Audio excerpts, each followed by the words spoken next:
Well, kia ora everyone, and welcome to today's webinar where we are pleased to officially launch Healthy Communities, Healthy Lives, New Zealand Public Health, Nutrition and Physical Activity Sector Vision 2024. My name is Hayley Gooden and I am the National Project Manager here at Agencies for Nutrition Action. I am thrilled to have with me today a number of guest speakers who have been involved from the very beginning of this journey and played an instrumental role in the development of this vision. In this webinar, we will provide you with a background to the development of our sector vision and discuss the values-based approach that has underpinned this vision. We will then introduce the three priority areas and present on the evidence that has informed our recommended actions. Finally, we will present on our key messages from our vision. In 2011, Agencies for Nutrition Action began the journey of developing a sector-owned vision for public health, nutrition and physical activity. The vision pulls together the strands of work being undertaken by a number of groups and agencies passionate about healthy living, nutrition and physical activity. Our vision aims to provide a united and focused voice on the three key priority areas in the public health, nutrition and physical activity sector. A vision that can act as a framework to inform local, regional and national initiatives, programs and research. In addition, we wish to reframe public health, nutrition and physical activity to use Māori values supported by other evidence-informed positive health models. It now gives me great pleasure to introduce our first guest speaker for today, Leonie Mātoi, Kai Whakahaere Mātua of Toi Tangata and one of our vision's strategic advisors. Leonie will present on our shared vision and the values-based approach that has underpinned this vision. Tēnā koe Hayley, tēnā koutou katoa, ngā kai whakarongo. Hati hei Māori ora, tuia ki runga, tuia ki raro, tuia ki roto, tuia ki wao. Tuia te ere tangata, karongo te pō, karongo te ao, e ngā mana, e ngā reo, e ngā karangamaa, a tēnā tātou katoa. So we begin this webinar presentation with a well-known tau parapara or introductory salutation, often heard in formal speeches on marae throughout Aotearoa. We begin here because it provides a platform for us to consider during the development of the sector-wide vision. It encompasses many important aspects of health and well-being. Tihei Māori ora refers to the breath of life.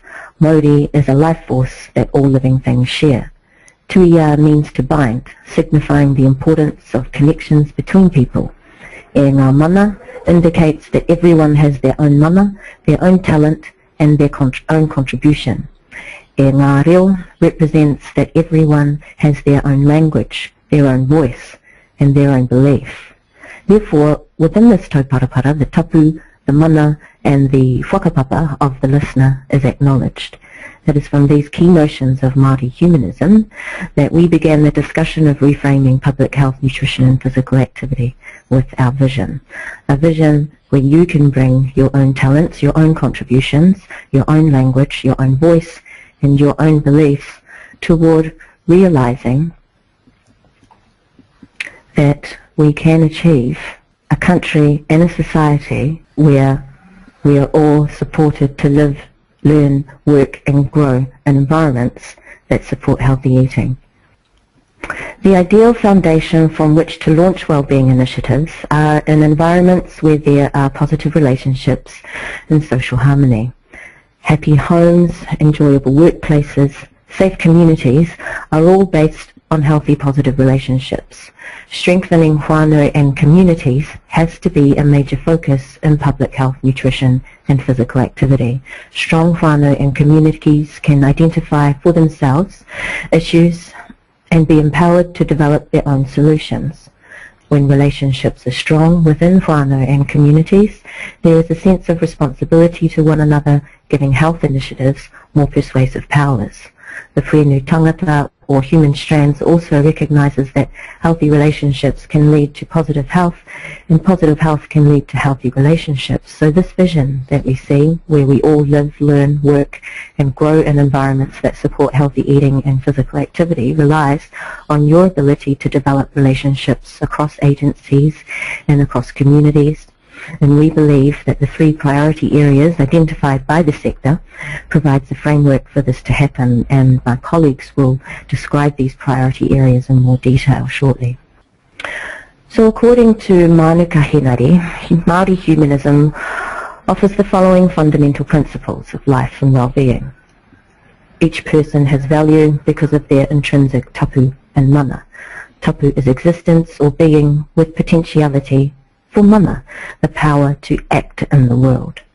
Now traditionally, Māori were not governed by rules, rather influenced by principles and values. The values and principles serve to guide us, direct us, and were often used as a state of well-being to aspire to. Now these same values still serve to influence our morals, our behaviours and our decisions today. The challenge, however, is how we reinterpret such principles and values and apply them in a meaningful and practical way that is relevant to us in our contemporary world. Let's take, for example, the notion of tapu. In traditional times, the institution of tapu regulated behaviour and attitudes at all levels. Tapu served as Māori law. It could be viewed as the original public health system, the director of social protocols, the determiner of social standings, and the regulator of resource management. If tapu reflects the state of a whole person, then life can be viewed as protecting personal tapu. In doing so, one is protecting their physical environment, their social, physiological, emotional, and spiritual well-being. The protection of tapu is linked to the protection of self and the need for all the strands that constitute health and well-being to be in a state of balance. Mana is seen as an unseen spiritual power and people sense, and therefore those with great mana have the ability to influence others. Mana tangata is a term whereby mana is bestowed by the people due to our actions or our achievements. All people have mana. All people have the ability to enhance their mana. Those with the greatest mana have the capacity to nurture relationships and harness potential in the energies of others.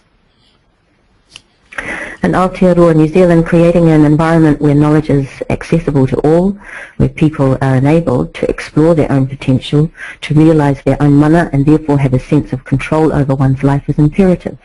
Again, e ngā mana e ngā reo acknowledges the way to achieve this is diverse, and the current one-size-fits-all approach is outdated.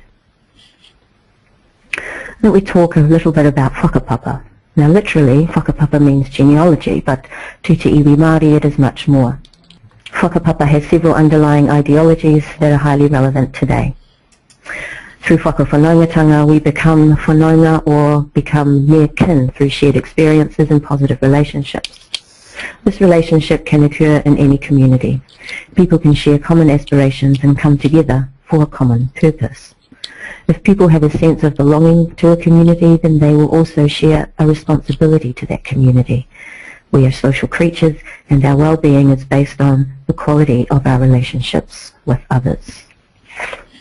Many of these notions from Te Ao Māori are reflected in the recent moves in the field of mental health led by Martin Seligman into positive psychology, and recently his calls for a similar overhaul and reframing of public health into a model which is underpinned by a goal of human flourishing are a possible way to frame the work we do in public health and come to realising this vision.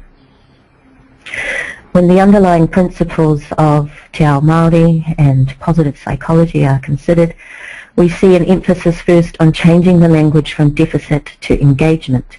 We see an underlying principle to be first engaging people in lives worth valuing.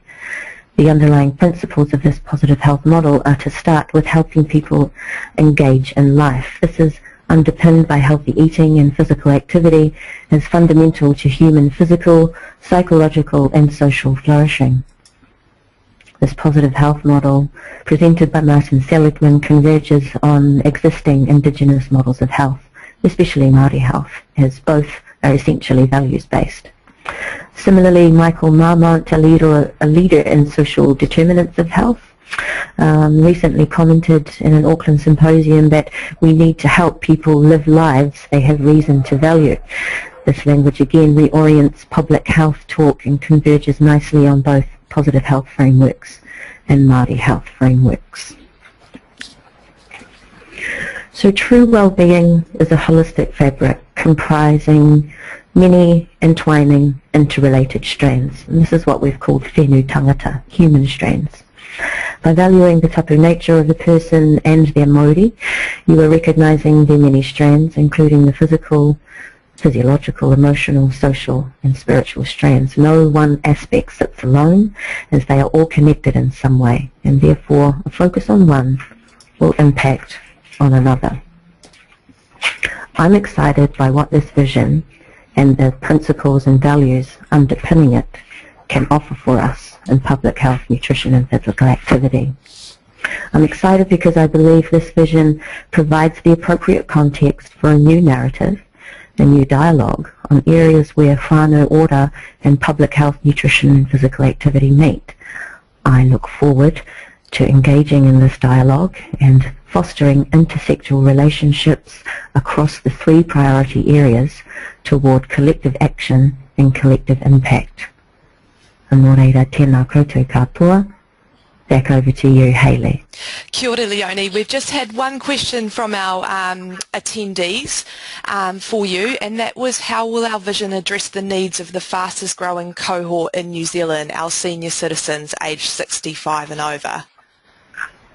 Certainly. I can see that when we reach that particular population group, that many of these ideas, many of these values encompass that particular population group, because we are talking about the importance of maintaining connections and maintaining links throughout the life course with nutrition and physical activity. How this vision might address that is really up to those who are working with these population groups and ensuring that the relationships we're building across agencies to deal with that particular population group are sharing the information and working together to ensure that that population group continues to engage in a life worth living. So we have much work to do to make sure that that happens. Great. Thank you, Leonie.